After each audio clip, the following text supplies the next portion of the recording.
Good afternoon, everyone. Thank you for being here today as we'll talk about polycystic ovarian syndrome, जो कि बहुत ही common और बहुत ही misunderstood topic है for women health. With our panel of experts, we'll discuss its symptoms, इसकी treatment options, and how to manage it in a well-rounded way. In our expert panel, we have nutritionist Ms. Tasneem Zahra, gynecologist Dr. Shaista Bilal, Dr. Asim Azhar Alvi, he is endocrinologist, and our dermatologist is a little bit, but she'll join it in a while. So I think she's stuck in the traffic. I'm really sorry for that. Now we'll start our talk show. Sir, hormonal imbalance is the core of PCOS. मेरे ख्याल से मतलब जो main इसकी reason है PCOS की वो है hormonal imbalance. तो इसमें कोई इंसुलिन रेजिस्टेंस का रोल होता है इसके अंदर? अच्छा, वेरी नाइस क्वेश्चन। अगर हम PCOS की पैथोफिजियोलॉजी की बात करें कि रूट कॉज क्या होती है, तो इसकी रूट कॉज है ही इंसुलिन रेजिस्टेंस। इंसुलिन रेजिस्टेंस का मतलब क्या होता है कि आपके जिस्म में इंसुलिन बन रही होती है, बल्कि शुरू में तो ज़रूरत से ज़्यादा बन रही होती है। क्यों ज़रूरत से ज़्यादा बन रही होती है? क्योंकि वो आगे जाके काम नहीं कर रही होती, ठीक है। फ़ैट की वजह से या जेनेटिक प्रॉब्लम की वजह से इंसुलिन अपना काम सही नहीं कर रही होती, तो लबलबे को मैसेज जाता है कि इंसुलिन अपना काम सही नहीं कर रही, तो वो ज़्यादा से ज़्यादा जो है ना उसको प्रोड्यूस करने की कोशिश कर रहा होता है। तो इनिशियली इंसुलिन के लेवल्स जो है ना बॉडी में बढ़े हुए होते हैं। तो अब एक चीज़ है कि ये जो इंसुलिन रेजिस्टेंस होती है कि क्या सिर्फ जिनका वेट ज़्यादा होता है उन्हीं में होती है, बल्कि लीन PCOS में जिनका BMI नॉर्मल भी होता है उनमें भी ये देखा गया कि उनमें भी इंसुलिन रेजिस्टेंस हो सकती है। तो मेन जो डिफेक्ट आ रहा होता है वो इंसुलिन रेजिस्टेंस का होता है। तो जब इंसुलिन सही काम नहीं कर रही होती और ज़्यादा बन रही होती है, तो वो क्या करती है, जो ओवरी होती है जिसको हम आम ज़बान में अंडेदानी भी कहते हैं, तो उस पर जाके वो उसको एक्टिवेट कर रही होती है। तो जब वो एक्टिवेट होती है तो उसमें जो हार्मोन्स होते हैं जो हार्मोनल इम्बैलेंस कर रहे होते हैं बेसिकली, तो वो ज़्यादा बनना शुरू हो जाते हैं। तो मैं आम अल्फाज में उसको ये कहता हूँ कि जो मर्दाना हार्मोन है वो फीमेल बॉडी में ज़्यादा बनना शुरू हो जाते हैं, जिसको एंड्रोजन्स कहते हैं। तो वो जब ज़्यादा बनते हैं तो उसकी वजह से जो PCOS के मसाइल हैं, जो डर्माटोलॉजिस्ट के प्रॉब्लम आते हैं, जिसमें एक्नी होती है, हिर्सुटिज़म जिसमें बालों की ग्रोथ का ज़्यादा हो जाना। अच्छा, बालों की ग्रोथ में कुछ मिसकंसेप्शंस हैं जो मैं क्लियर करना चाहता हूँ, ठीक है। एक बाल होते हैं जिसको हम कहते हैं विलस हेयर, ठीक है, जिसको आम ज़बान में जो है ना ख़वातीन रुआं भी कहती हैं, ठीक है। तो वो जो है ना वो एंड्रोजन की वजह से नहीं बन रहे होते। तो उसको जो है ना हमने डिफ्रेंशिएट करना बहुत ज़रूरी है कि उन बालों को हम उसके डायग्नोस्टिक क्राइटेरिया में ऐड नहीं करेंगे। कौन से बाल जो है ना इसमें इंपॉर्टेंट होते हैं, जैसे मर्दों की दाढ़ी के थिक बाल होते हैं, ठीक है, या ज़्यादा पिगमेंटेड बाल होते हैं। और एंड्रोजेनिक एरियाज़ में, एंड्रोजेनिक एरियाज़ कौन से होते हैं, जैसे अपर लिप हो गया, ठीक है, बियर्ड एरिया हो गया, चिन खास तौर पे, और अपर आर्म जो होता है उसके ऊपर, थाइस के ऊपर, चेस्ट के ऊपर, पेट के ऊपर और नीचे वाले हिस्से के ऊपर, और बैक के ऊपर और नीचे वाले हिस्से के ऊपर। तो ये वाले एंड्रोजेनिक एरियाज़ होते हैं जहाँ पे बालों की एक्सेसिव ग्रोथ हो जाती है। और इसी तरह के बाल होते हैं, एक कंडीशन होती है जिसको हम कहते हैं हाइपरट्राइकोसिस। हाइपरट्राइकोसिस में इन जगहों पे बाल ज़्यादा नहीं होते बल्कि पूरी बॉडी पे ज़्यादा हो रहे होते हैं, और वो हार्मोनल इम्बैलेंस की वजह से ज़्यादा नहीं हो रहे होते, वो वैसे ही ज़्यादा हो रहे होते हैं। तो इन चीज़ों को डिफ्रेंशिएट करना बहुत ज़्यादा इंपॉर्टेंट है। और इंसुलिन रेजिस्टेंस की जैसे मेरे से सवाल किया गया, तो ये मेन जो है प्रॉब्लम आई इंसुलिन रेजिस्टेंस का आ रहा होता है। तो उसको कम करने के क्या तरीके हैं, उसको एक तो हेल्थी लाइफस्टाइल के साथ, वेट रिडक्शन के साथ जो है ना हम इसको कम कर सकते हैं। और इसको इंसुलिन सेंसिटिविटी को बढ़ाने के लिए दवाइयाँ भी कुछ मौजूद हैं, जिसमें जो है ना मेटफॉर्मिन आ जाती है, आम जो उसको हम ग्लूकोफेज के नाम से जानते हैं। इसी तरह एक और दवाई होती है जिसको पायोग्लाइटाजोन कहते हैं, ठीक है, तो वो भी इंसुलिन सेंसिटिविटी को बढ़ा रही होती है। तो ये आपका डॉक्टर डिसाइड करेगा कि कौन से पेशेंट में कौन सी दवाई ऐड करनी है। पायोग्लाइटाजोन हम ज़्यादातर उन पेशेंट्स में ऐड करते हैं जिनमें इंसुलिन रेजिस्टेंस के साथ, ठीक है, या शुगर के प्रॉब्लम्स आ रहे हैं, ठीक है, और ख़ास तौर पे फैटी लीवर का मसला आ रहा है। सिर्फ फैटी लीवर नहीं, फैटी लीवर के साथ जिगर पे अगर सोजिश आ रही है, जिसको हम नैश कहते हैं, ठीक है, इन्फ्लेमेशन, लीवर की इन्फ्लेमेशन आ रही है, तो उसमें ये ज़्यादा दवाई जो है ना पायोग्लाइटाजोन जो है वो ज़्यादा बेहतर होती है। सर इसमें कोई लेटेस्ट एडवांसमेंट आएंगे in terms of medical treatment PCOS के लिए? हाँ, लेटेस्ट एडवांसमेंट ये आई हैं कि इंसुलिन रेजिस्टेंस को कम करने के लिए, वेट रिडक्शन के लिए अब बहुत अच्छी दवाइयाँ आ गई हैं, ठीक है, उसमें एक इंजेक्शन आता है जो हफ्ते में एक दफ़ा लगता है, ठीक है, तो उसके काफ़ी ज़्यादा अच्छे रोल हैं। मेरे पास काफ़ी सारे पेशेंट ऐसे आते हैं जिनकी इनफर्टिलिटी चल रही होती है, यानी कि 8-8 10-10 साल से बच्चे नहीं हो रहे होते, ठीक है, तो उनकी सिर्फ हम वेट रिडक्शन करते हैं तो उनकी ओव्यूलेशन जो है ना नॉर्मल होना शुरू हो जाती है, यानी कि जो मेंसेस इरेगुलर हो रहे होते हैं तो वो रेगुलर होना शुरू हो जाते हैं। इसी तरह जो दूसरे मसाइल होते हैं, स्किन के मसाइल होते हैं, एक्ने, हिर्सुटिज़म, वो जो है ना कम होना शुरू हो जाते हैं।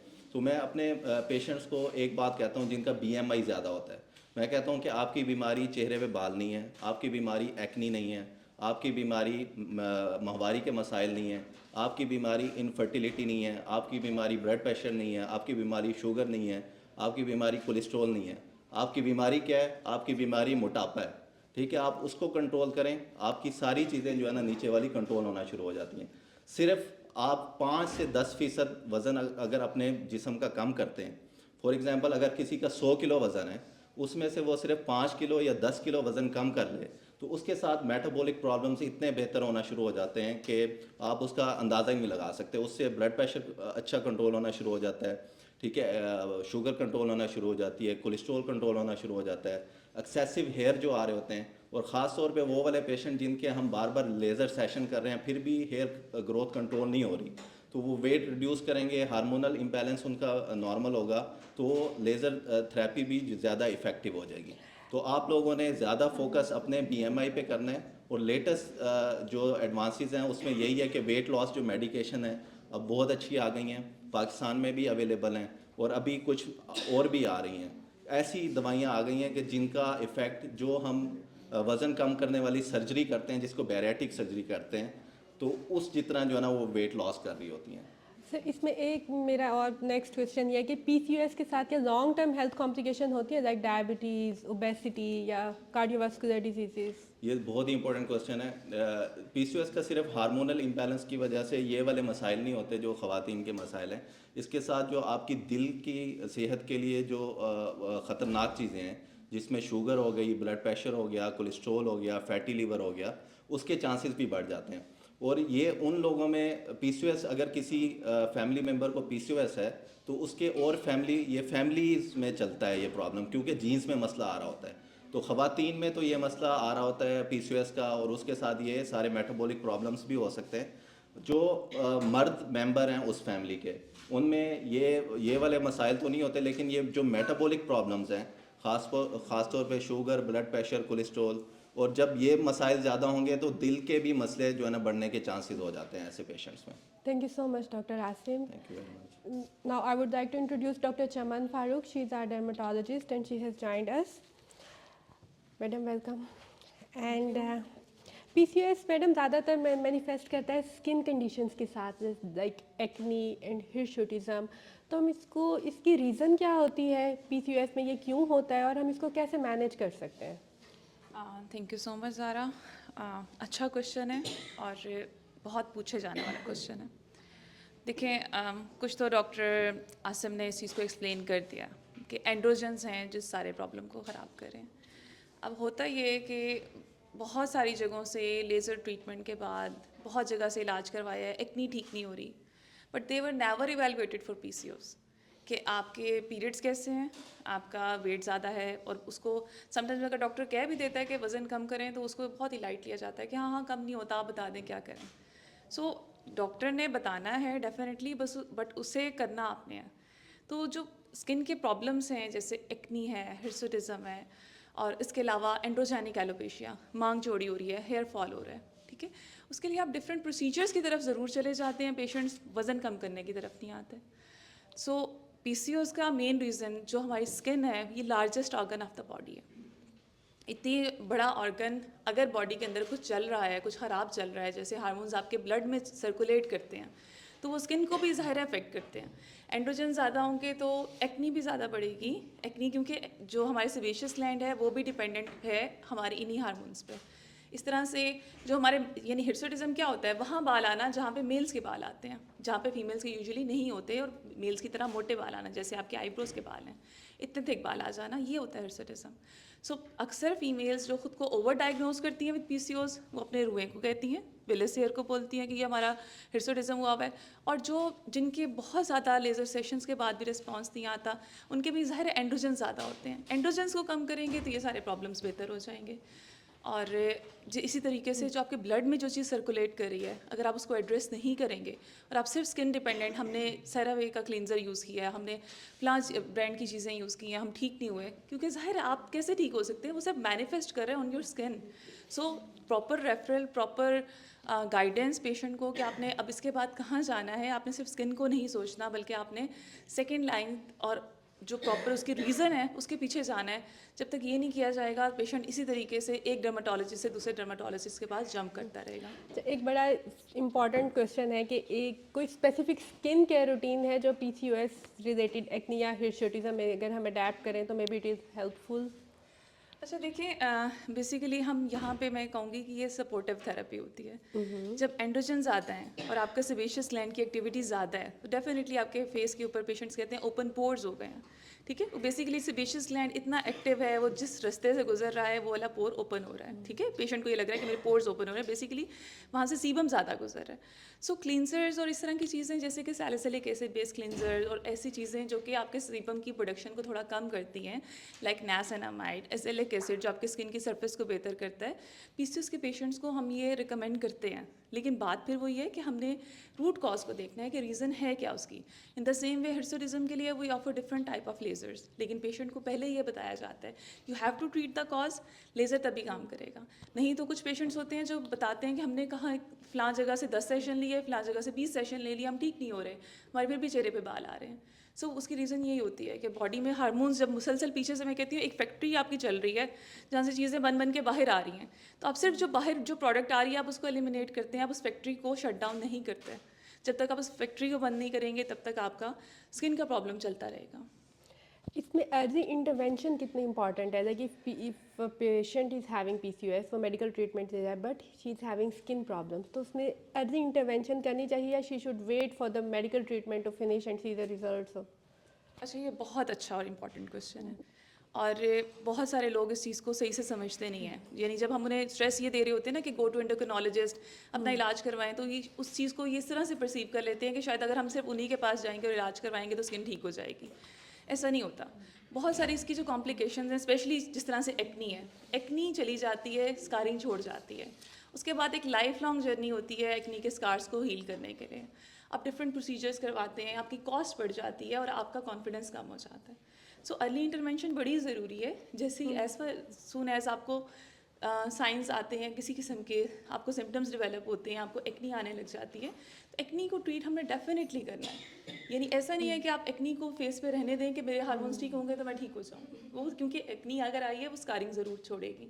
एंड्रोजेनिक एलोपेशिया की अर्ली स्टेजेस के अंदर अगर हम इंटरवीन करते हैं तो पेशेंट ज़ाहिर है उस स्ट्रेस से नहीं गुजरता जो उसके सर पे बाल ना होने की वजह से वो स्ट्रेस लेगा, कि उसे विग्स यूज़ करनी पड़ी हैं, उसका कॉन्फिडेंस लो हो गया, उसने लोगों को फेस करना छोड़ दिया।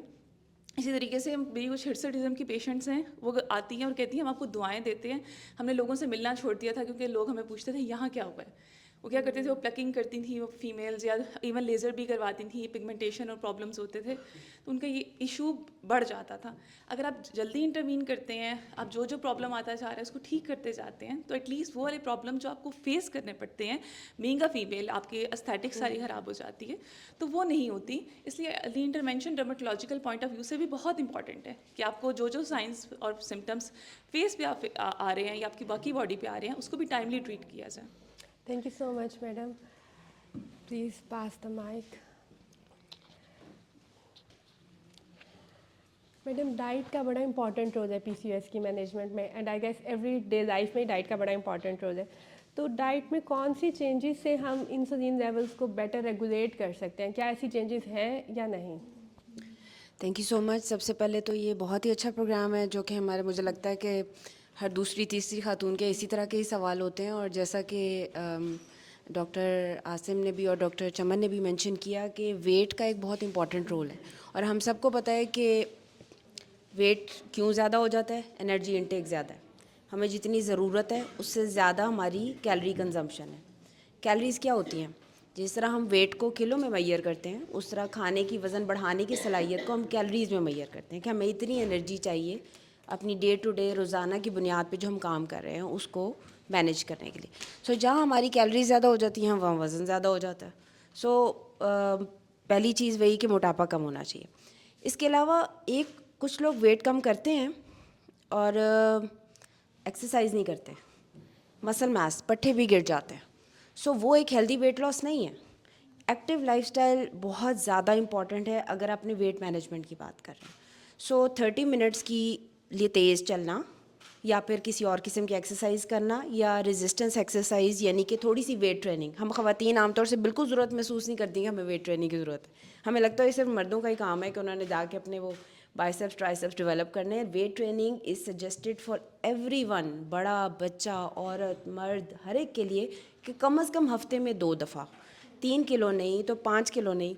वही मैं बात थोड़ा लाइटर टोन पे कहूँगी कि 2 किलो का घी का डब्बा खाने के बजाय उसको उठा लें तो ज़्यादा फ़र्क पड़ जाएगा शायद आपको तो उससे आप वेट लिफ्टिंग कर लें तो ताकि आपके मसल्स भी डेवलप हों।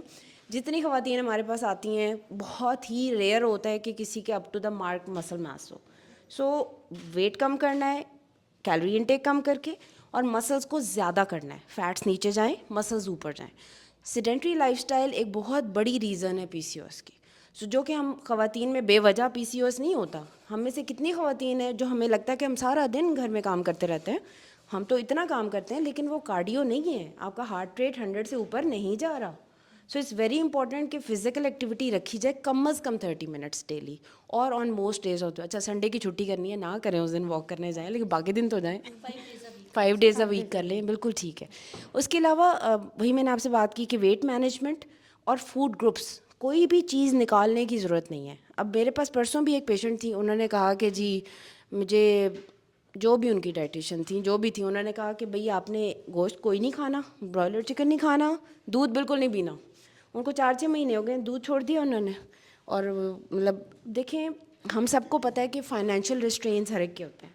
सबसे economical source of protein, high biological value protein is chicken, जो जिसको हम ब्रॉयलर चिकन भी कहते हैं।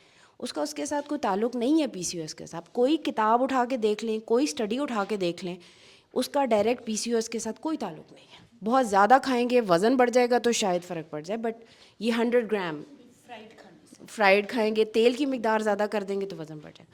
सो सारी चीज़ें होनी चाहिए, कम से कम 2 कप दूध या दही रोज़ाना, 3 से 4 कप सब्ज़ी बना, कच्ची सब्ज़ी 4 कप, पकी सब्ज़ी 2 कप। उसके अलावा 100 ग्राम चिकन, मटन, बीफ, मछली, अंडा, श्रिम्प्स कुछ ले लें। तो आप अपनी बैलेंस डाइट रखेंगे तो वेट भी मैनेज रहेगा, और तेल कम से कम, यानी पूरे दिन में 3 चाय के चम्मच या मैक्सिमम 3 खाने के चम्मच, इससे ज़्यादा तेल नहीं होना चाहिए। वेट भी अच्छा रहेगा, पीसीओएस भी मैनेज हो जाएगा, और आप एक एक्टिव लाइफ स्टाइल पर मैडम कोई रखें। खास डाइटरी न्यूट्रिएंट या फूड है जो पीसीओएस के पेशेंट्स के लिए बेनिफिशियल हो, लाइक चिया सीड्स और समथिंग, जो लाइक मेथी के दाने, कि क्या ये बड़ा बेनिफिशियल होता है पीसीओएस में? बहुत ही इंटरेस्टिंग क्वेश्चन है आपका, क्योंकि हम बहुत कुछ सुनते हैं आप लोगों ने सीड साइकिलिंग का भी नाम सुना होगा, और चिया सीड का भी उन्होंने जिक्र किया, फ्लैक्स सीड, ये चीज़ें अच्छी बहुत है हमारे लिए।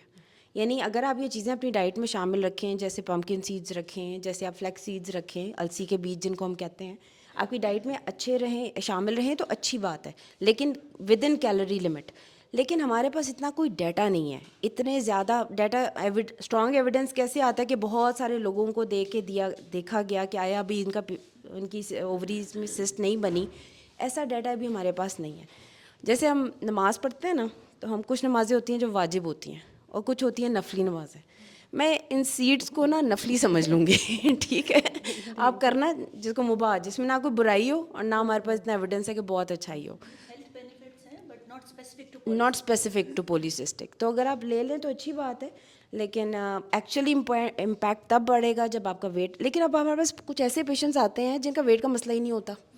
हम बड़े हैरान होते हैं कि भाई उनको हम क्या कहें कि आप वेट कम करें जिनका ऑलरेडी ठीक है वेट।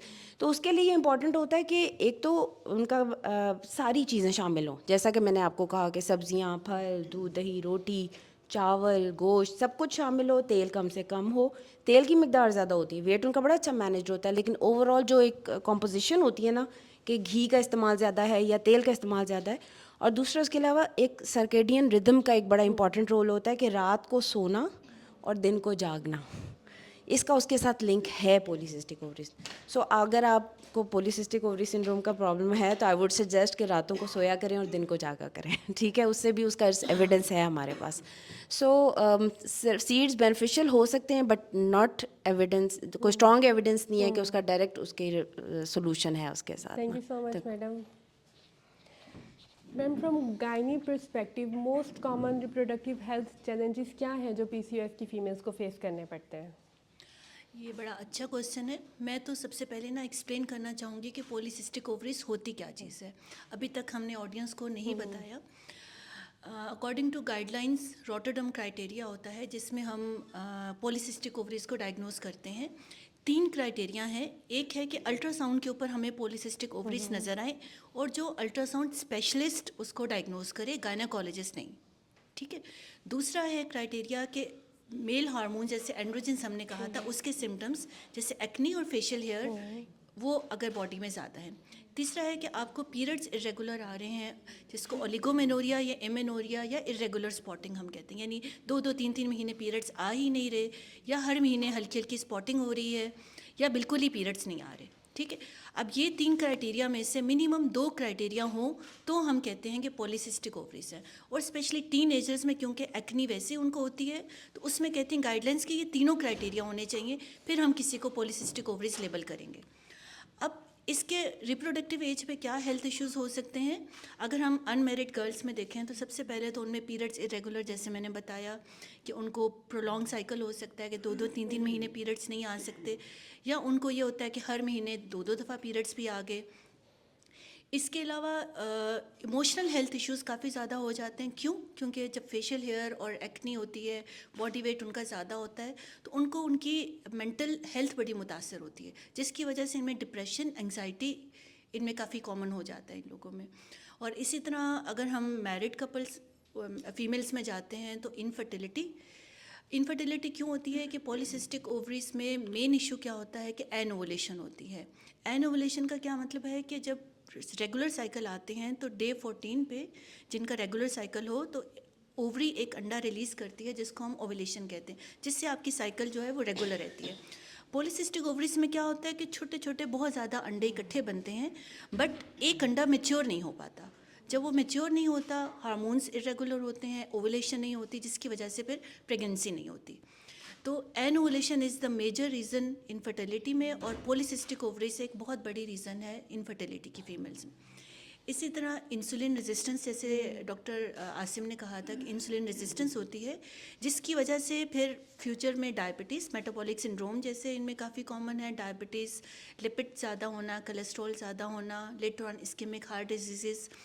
और एक और चीज़ जो मेन इंपॉर्टेंट है कि जब 2-2 3-3 महीने पीरियड्स नहीं आते तो अनअपोज ईस्ट्रोजन की वजह से एंडोमेटल हाइपरप्लेजिया, और अगर ये भी ट्रीट नहीं करते तो एंडोमेटल कैंसर होने का रिस्क, यानी यूट्रस के कैंसर होने का रिस्क बहुत ज़्यादा होता है। इसलिए हर 2 से 3 महीने के बाद एक विथड्रॉल ब्लीड ज़रूर होना चाहिए।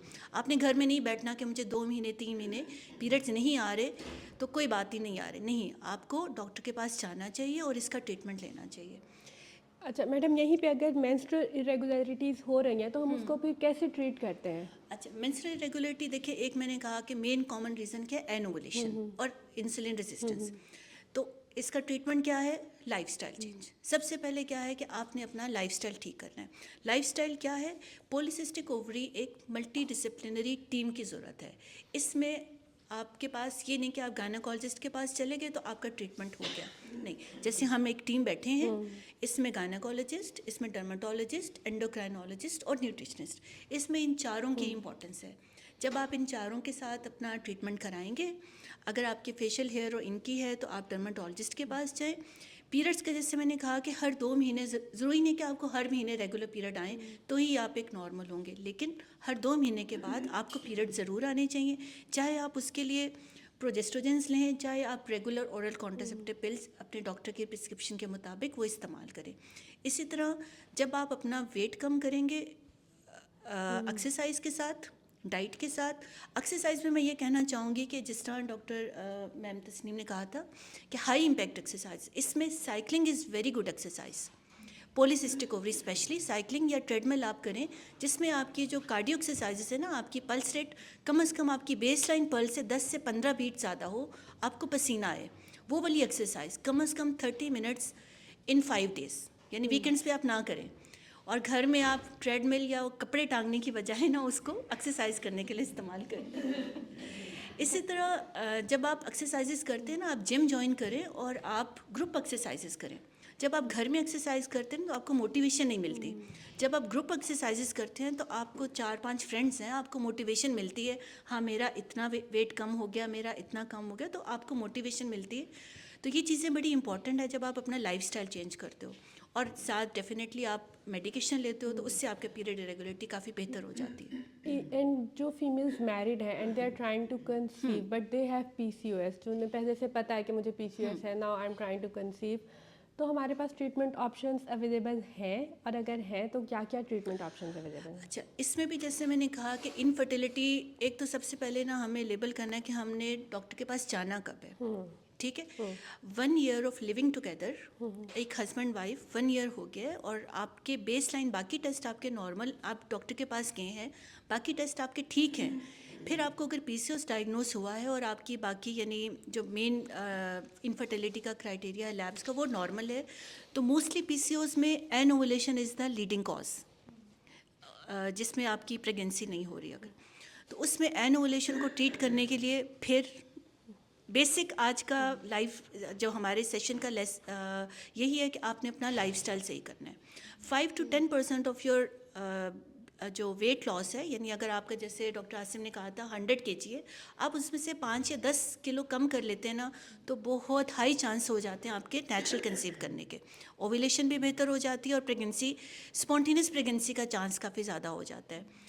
अगर लाइफस्टाइल भी आप साथ अडॉप्ट कर रहे हैं और आपकी डायग्नोस हुई है कि आपकी एनओवुलेशन है यानी ओवुलेशन नहीं हो रही, तो फिर हम सर्टेन मेडिकेशन देते हैं। पहले हम ओरल मेडिकेशन देते हैं इंडक्शन के लिए, ओरल से अगर नहीं हो रही तो फिर हम इंजेक्शन्स देते हैं, इंजेक्शन से भी नहीं हो रही तो फिर हम लेप्रोस्कोपिकली ओवेरियन ड्रिलिंग करते हैं, जिसमें ओवरी में छोटी छोटी हम होल्स करते हैं, जिससे ओवरी स्टिमुलेट होती है और नॉर्मल हार्मोन्स प्रोड्यूस करती है।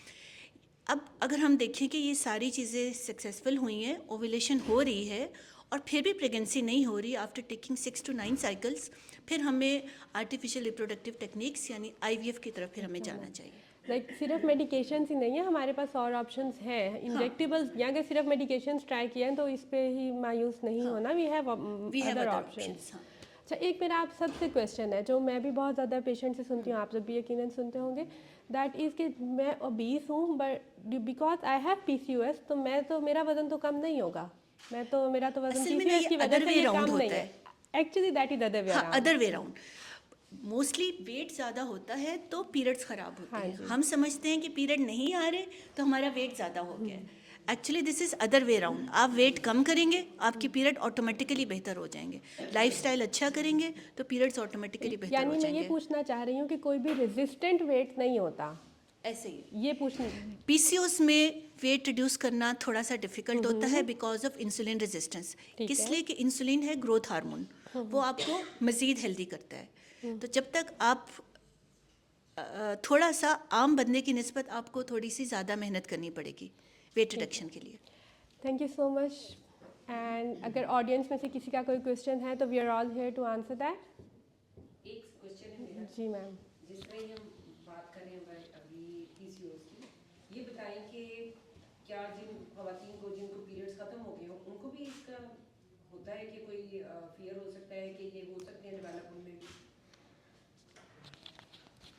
ये बड़ा ज़बरदस्त आपने क्वेश्चन किया है कि ये सिर्फ मेंस्ट्रुएटिंग जो फीमेल्स होती हैं या रिप्रोडक्टिव एज में सिर्फ ये नहीं होता प्रॉब्लम, जिनकी मेंसेस स्टॉप हो चुकी हुई हैं, ठीक है, उनमें भी अगर जो है एक्नी, हिर्सुटिज्म, ठीक है, एक प्रॉब्लम होता है जिसको हम कहते हैं ओवेरियन हाइपरथिकोसिस, ठीक है, वो होता ही मेंसेस स्टॉप होने के बाद है, ठीक है, उसमें भी ये वाले हार्मोन्स जो होते हैं ना, एंड्रोजन्स, जिसमें टेस्टोस्टेरोन हो गया, ये जो है ना ज़्यादा बनना शुरू हो जाते हैं।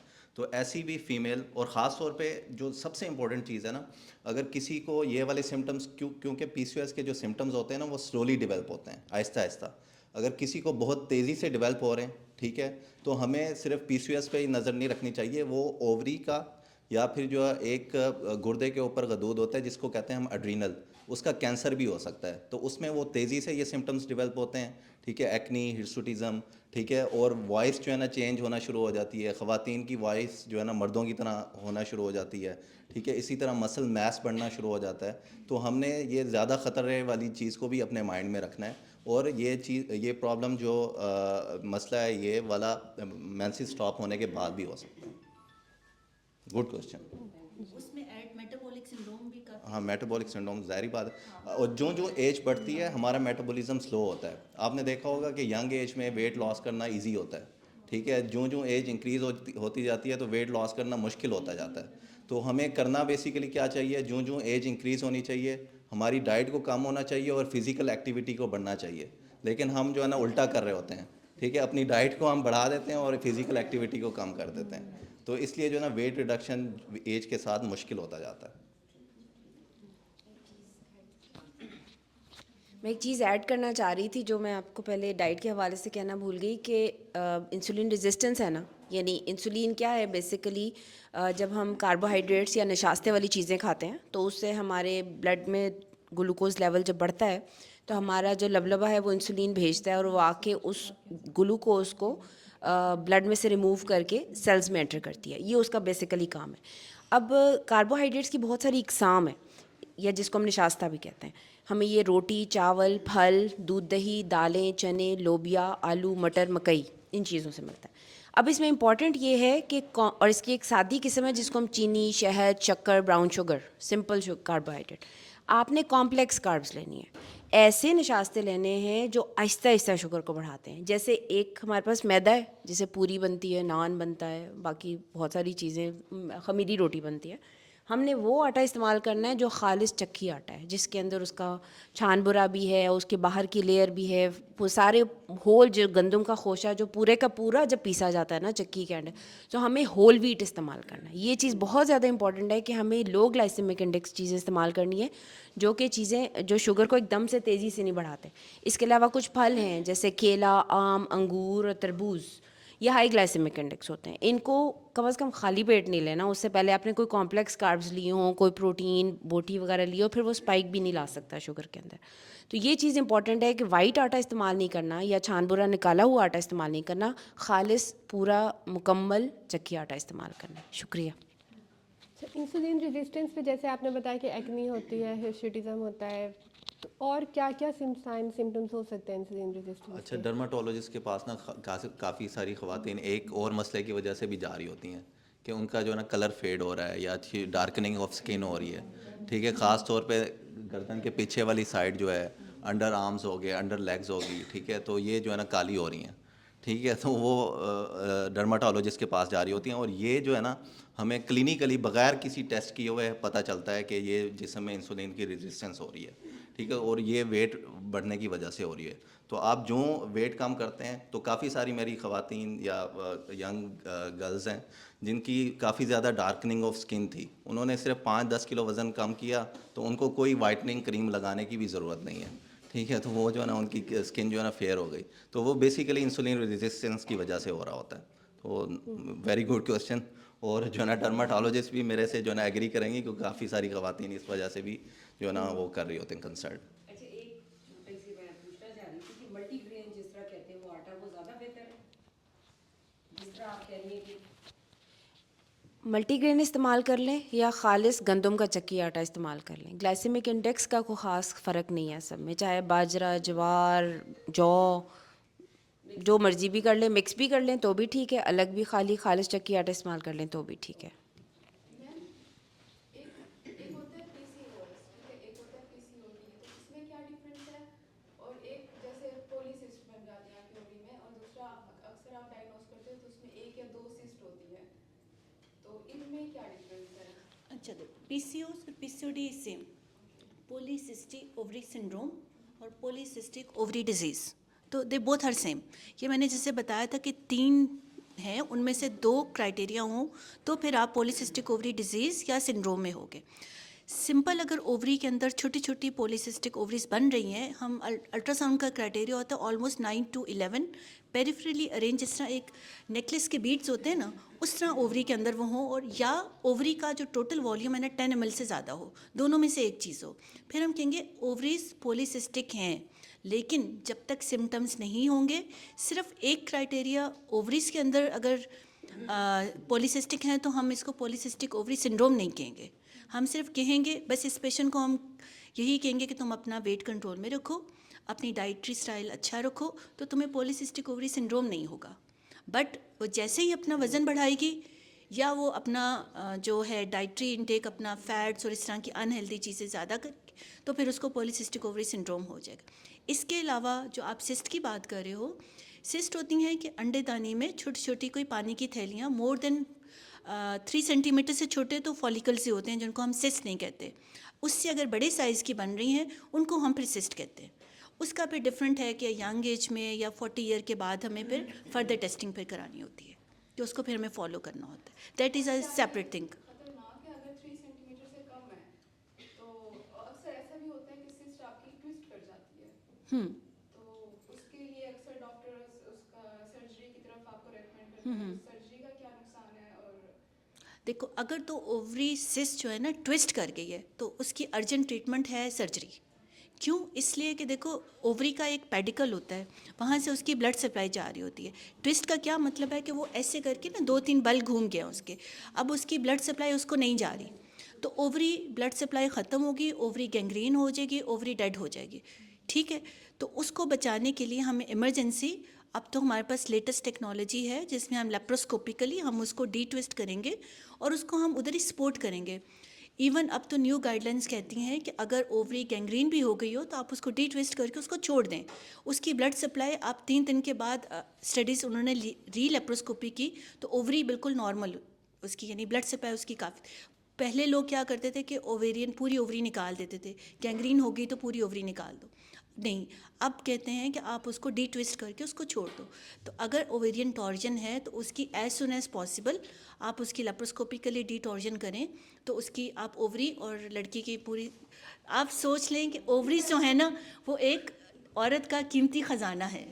ठीक है, अच्छा, तो वो ट्विस्ट कर दी तो उन्होंने कहा कि सर्जरी होगी, लेकिन मैं 2 दिन बाद दोबारा गई दोबारा चेकअप के लिए, तो वो उन्होंने कहा दोबारा रीट्विस्ट हो चुकी है, तो वो ठीक हो चुकी है। वो सिस्ट का साइज था 2.7, 2.7 वाली टेस्ट सिस्ट ना वैसे ट्विस्ट नहीं करती। 2 सिस्ट हैं उसमें। हाँ, तो मेरे पास अल्ट्रासाउंड है। चलो we can talk it about later, no issue. Thank you so much madam. अब जैसे इसमें ये था कि हर सिस्ट, जो अगर ओवरी में सिस्ट है तो हर सिस्ट पॉलीसिस्टिक नहीं है, मतलब हर सिस्ट हो सकती है but that is not polycystic ovarian syndrome. इसी तरह अगर मैडम हेयर ग्रोथ है, हिरशुटिज्म है या एक्नी है, that is not always related to. कर दूं? बिल्कुल, आप ऐड कर दें सर। अच्छा, इसमें ना ये पॉलीसिस्टिक ओवेरियन सिंड्रोम जो है ना थोड़ा सा मिसनोमर भी है। ठीक है, ओवर डायग्नोसिस इसका होता है। ठीक है, इसका ओवर डायग्नोसिस क्यों होता है? क्योंकि सिर्फ अल्ट्रासाउंड पे देख के थोड़े से सिस्ट नज़र आ गए तो वो कहते हैं कि आपको तो पॉलीसिस्टिक ओवेरियन सिंड्रोम हो गया। तो सिर्फ अल्ट्रासाउंड क्राइटेरिया, और अल्ट्रासाउंड के भी 2-3 क्राइटेरियाज हैं। ठीक है, कितने सिस्ट होने चाहिए? 2 से 9 mm के। अगर अब लेटेस्ट जो स्टडीज़ हैं वो ये कहती हैं कि अगर 20 सिस्ट हैं, क्योंकि अब अल्ट्रासाउंड मशीन की क्वालिटी बेहतर हो गई है। ठीक है, 8 हर्ट्ज़ की अगर हम मशीन यूज़ कर रहे हैं, पहले कहते थे 12 सिस्ट, लेकिन अब कहते हैं 20 सिस्ट किसी भी एक ओवरी में। ठीक है, अगर 20 से ज़्यादा 2 से 9 mm के 20 से ज़्यादा सिस्ट हैं तो उसको हम पॉलीसिस्टिक कहेंगे, या फिर उसका जो वॉल्यूम है वो 10 ml से ज़्यादा है और उसमें कोई डोमिनेंट फॉलिकल नहीं है। ठीक है, हाँ, तो डोमिनेंट फॉलिकल होगा तो उसका साइज़ वैसे ही बढ़ जाएगा, तो उसको भी हम क्राइटेरिया में ऐड नहीं करेंगे। या फिर तीसरा क्राइटेरिया ये होता है कि ओवरी की पेरीफ्री के ऊपर, ठीक है, छोटे छोटे छोटे सिस्ट पड़े हैं, उसको कहते हैं हम स्ट्रिंग ऑफ पर्ल अपीयरेंस। तो इन तीनों में से कोई भी एक क्राइटेरिया होगा तो ये एक क्राइटेरिया है पॉलीसिस्टिक ओवेरियन का। दूसरा क्राइटेरिया ये है कि मेंस्ट्रुअल इरेगुलरिटी कोई भी हो सकती है, सिर्फ ये नहीं कि कम आ रहे हैं या बिल्कुल नहीं आ रहे।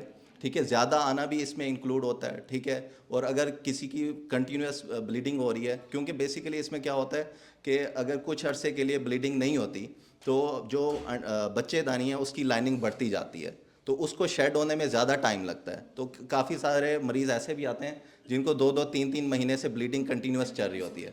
तो इसमें कोई भी मेंस्ट्रुअल इरेगुलरिटी हो सकती है। और तीसरे नंबर पे जो क्राइटेरिया है कि एक तो क्लिनिकल है कि उसमें जो है ना बाल ज़्यादा आ रहे हैं या एक्नी बन रही है, या फिर ब्लड के अंदर जो है ना वो हार्मोन्स जो है ना मर्दाना हार्मोन ज़्यादा आ रहे हैं। तो ये 3 क्राइटेरियाज में से 2 पॉजिटिव हों, और फिर जो है ना उसकी अदर रीजंस को भी हमने रूल आउट करना है। इसमें हाइपोथायराइडिज्म जो होता है, जिसमें थायराइड का मसला होता है, जिसमें थायराइड का हार्मोन सही काम नहीं कर रहा, तो उसमें भी ये सारे फीचर्स आ सकते हैं। तो उसको भी हमने पहले रूल आउट करना है। उसके बाद एक और हार्मोन होता है प्रोलैक्टिन, जो ख़वातीन में जो ना लैक्टेशन में हेल्प करता है, ठीक है, ब्रेस्ट फीडिंग में हेल्प करता है। वो प्रोलैक्टिन के भी अगर मसले आ रहे हैं तो फिर भी ये मसला हो सकता है। तीसरे नंबर पे एक और मसला होता है जिसमें जिस्म में स्टीरॉयड ज़्यादा बन रहे होते हैं, ठीक है, कुशिंग सिंड्रोम कहते हैं। उसमें जो है ना एक चांद सा चेहरा बन जाता है, ठीक है, पेट पे जो है ना सुर्ख रंग की लाइनें बनना शुरू हो जाती हैं। तो कुशिंग सिंड्रोम को भी हमने इन सारी चीज़ों को रूल आउट करके, कंजेनिटल एड्रीनल हाइपरप्लेजिया भी एक जो है ना मसला होता है, ठीक है, उसमें भी एक हम सिंपल सा टेस्ट करते हैं 17 हाइड्रोक्सी प्रोजेस्टेरोन का।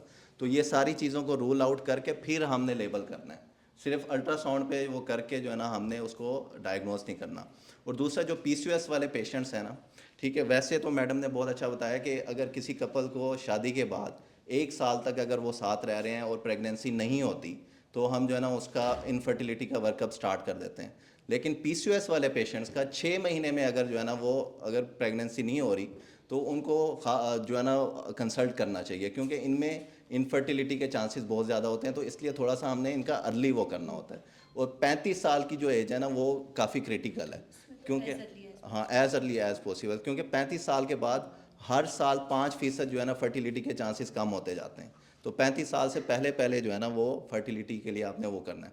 अगर हम नॉर्मल अब जैसे बच्चियों के मेंसेस स्टार्ट हुए हैं, तो पहला साल जो है ना हम अगर उसके मेंसेस जैसे भी आ रहे हैं तो हम उसको कंसीडर नहीं करेंगे, वो आ रहे हैं नहीं आ रहे, पहले साल में हमने कुछ नहीं करना होता। 1 से 3 साल जो मेंसेस स्टार्ट होने के, उसमें कितने मेंसेस का दौरानिया जो है ना रेगुलर होता है, 21 दिन से अगर कम आ रहे हैं या 45 दिन से ज़्यादा आ रहे हैं, तो ये जो है ना ख़राब मेंसेस हैं। अगर 21 से 45 दिन के दरमियान आ रहे हैं पहले 3 साल में, तो ये नॉर्मल है। 3 साल जब गुजर गए उसके बाद कितना दौरानिया जो है ना वो नॉर्मल होता है, वो 21 से 35 दिन का दौरानिया नॉर्मल होता है। अगर 21 दिन से कम में आ रहे हैं मेंसेस या 35 दिन से ज़्यादा में आ रहे हैं, ठीक है, तो ये भी इंपॉर्टेंट चीज़ है, ठीक है। और अगर किसी को कंटिन्यूस 3 मंथ्स तक नहीं आते, अच्छा कितने मेंसेस साल में आने चाहिए, तो वो नॉर्मल होते हैं, ठीक है।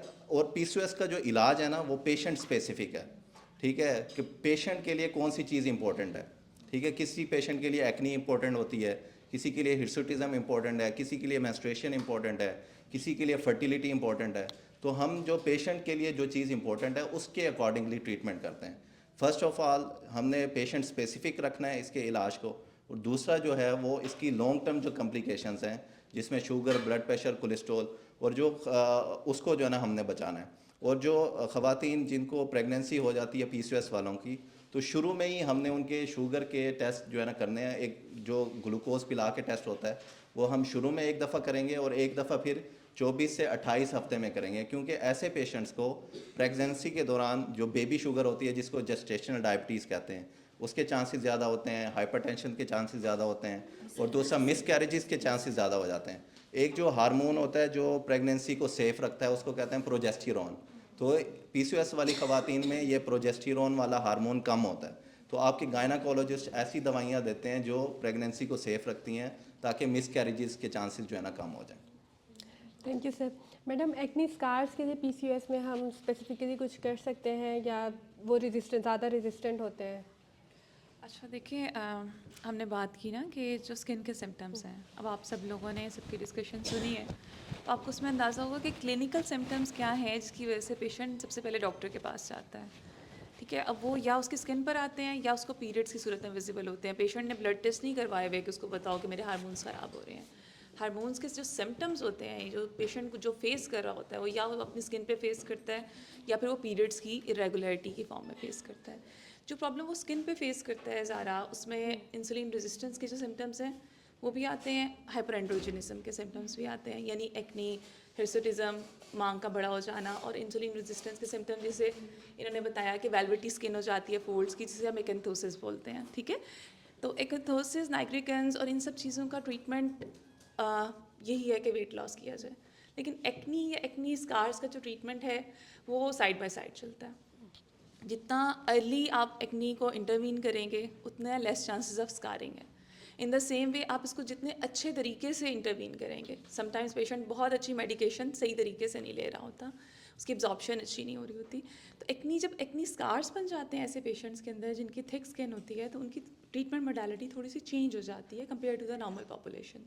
हमने उनकी स्किन की रीसर्फेसिंग के ऊपर भी काम करना होता है, यानी सिर्फ ये नहीं है कि हम उनको मेडिसिन दे के भेज देंगे या फिर उन्हें साथ के साथ मेडिसिन को अप्लाई करने के साथ उन्हें समझाया जाएगा कि आपने किस तरह से माइक्रो नीडलिंग करनी है, किस तरह से जैसे ही आपका कोर्स कंप्लीट होगा तो उसके बाद हम आपकी रीसर्फेसिंग पे काम करेंगे ताकि क्लोज टू द नॉर्मल कर दिया जाए उसको।